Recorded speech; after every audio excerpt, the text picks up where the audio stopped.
Okay, hello and welcome back for the last time in the present series of the fine art of Land Rover maintenance.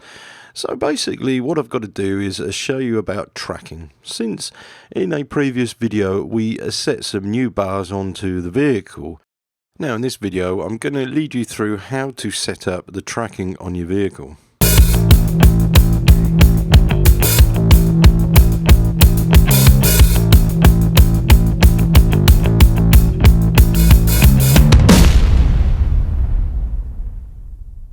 Okay, so setting the tracking with a track bar, you need to be sure that the bar between the two ball joints will turn on the threads. One's left-hand thread, one is a right-hand thread. You may have to remove the ball joints, free off the thread on the bar, and then fit it back to the vehicle. At this point, only the ball joint locking devices on the ends of the pintles need to be secured. Right, so we're going to jump into general specification data in the workshop manual, and we're looking for toe out included angle.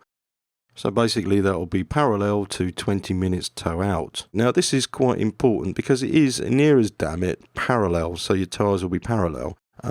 We always seem to use angles degrees on a gauge, and what I'm going to explain to you is this. That is toe out. Those are what your front tyres should be doing, toe out or parallel like this, two front tyres, or toe in. Obviously this is a bit exaggerated, but we just want slightly toe out on the front tyres.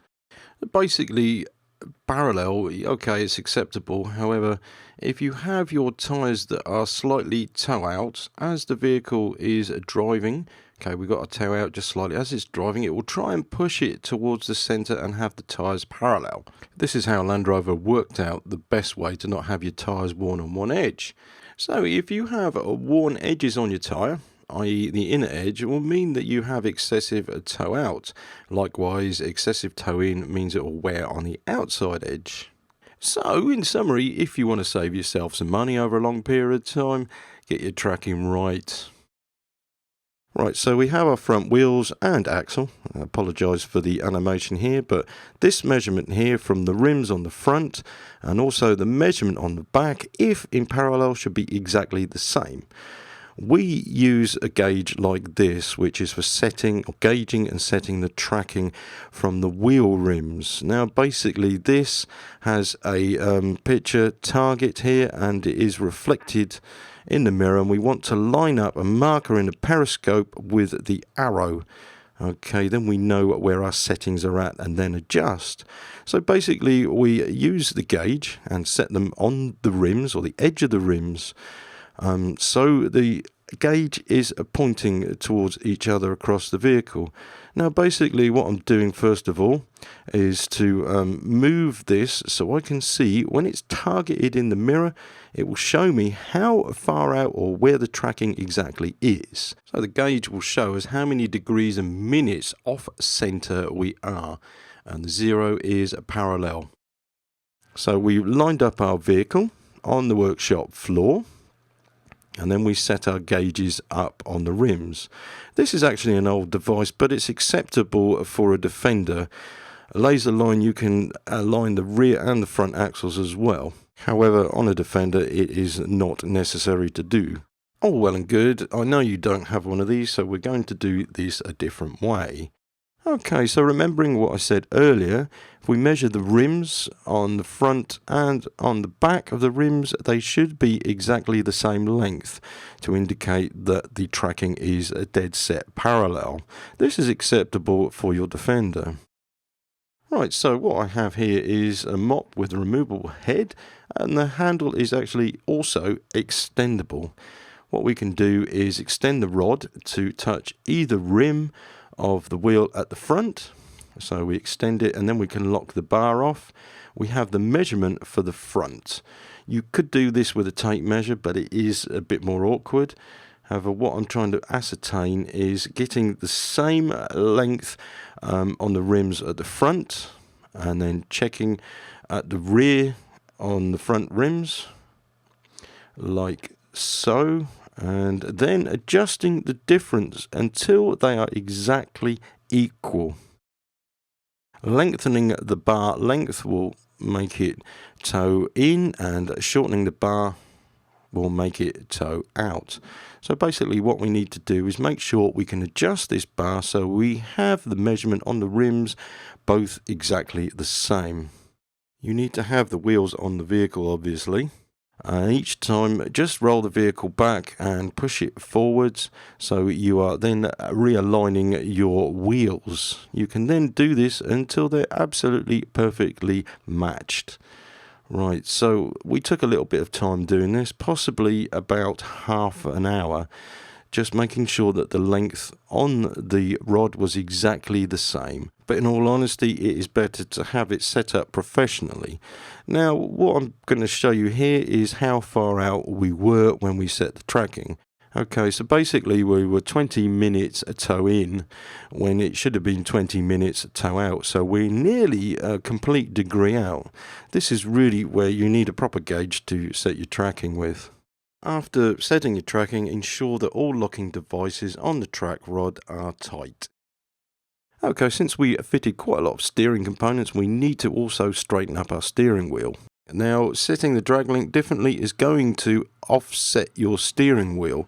As it states in the workshop manual, the first thing to do, if you're fitting new ends onto the drag link, make sure that they're loose and fit the clamp bolts loose as well. Okay, so set point 13, which is the center of the ball joint, to the end of the drag link. Should be about 28.5 millimeters. It's not that much, but it gives you some adjustment movement. Okay, so between the two ball joint centers, we're adjusting the whole length of the bar to 924 millimeters. This is done on the bench, first of all, and this is only a nominal measurement. So we can see here on the bench, we've roughly set our drag link to the correct measurements stated in the manual. Basically, if you're changing one ball joint, you are still going to have to free off the end of the other bar so you can move the bar by turning. Centralizing the steering box is quite an important operation. It states in the manual, a left-hand drive vehicle, disconnect the drag link and then turn the steering wheel on right-hand full lock. Turn the steering wheel back exactly 2 turns and then fit the drag link. Well, on right-hand drive vehicles, which is for us UK people, we do it the other way round. Okay, so basically turn it onto a left-hand full lock and wind back 2 turns. This will center the steering box. I will hasten to add, if you're just moving the drag link and you have the wheels still on, best thing to do is find a level flat surface, get the vehicle even level by driving it, reversing and then driving without your hands on the steering wheel, and just let it coast to a stop slowly. Okay, the wheels should be dead straight by now. Then you can go and disconnect what you like. Right, so with a disconnection here, what we need to do is wind the steering wheel left-hand lock all the way to the lock, and then wind it back 2 turns exactly. Okay, so that's 2 turns of the steering wheel, which will centralize the steering box to here. According to the workshop manual, a wheel turns lock to lock here, and the steering will give you a 3.37 turns complete. So basically you get 1.37 turns to the other lock. 2 turns brings this to the center. So now we're quite happy to set our drag link exactly right. Okay, once you have the rod at the right length, you can then drop your drag link end onto your steering arm ball joint. You obviously want to tighten up the locking devices, making sure that the alignment of the 2 ball joints is correct.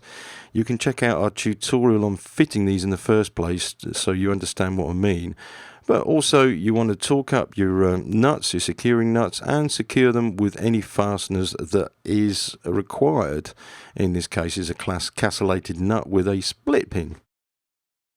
Okay, so again, presuming that you have your wheels on and everything else is connected, what you can do now is, again, align your vehicle up just straight. You can do this by hand, pushing it backwards and forwards, or driving it. As long as you've got a level flat surface, it should pull up square. You can go ahead and remove your steering wheel, which is a 22mm socket required to remove the nut from the center of the steering column. and then you can go ahead like this, bang the steering wheel, it will come loose. Okay, then you can remove it. There is a star washer in the middle. The next thing you need to do is make sure that your indicator self-cancelling mechanism is aligned up like so. The steering wheel has the self-cancelling driver, as you like, on the bottom of the steering wheel. These need to be aligned, otherwise the steering wheel will not fit. Okay, so she's nice and square now. We can go ahead and fit the nut back on and torque it down to the correct torque, which is now on the screen. Okay, as I said before, the fine art of Land Rover maintenance has finished, but the fine art of Land Rover overhaul is about to start next week.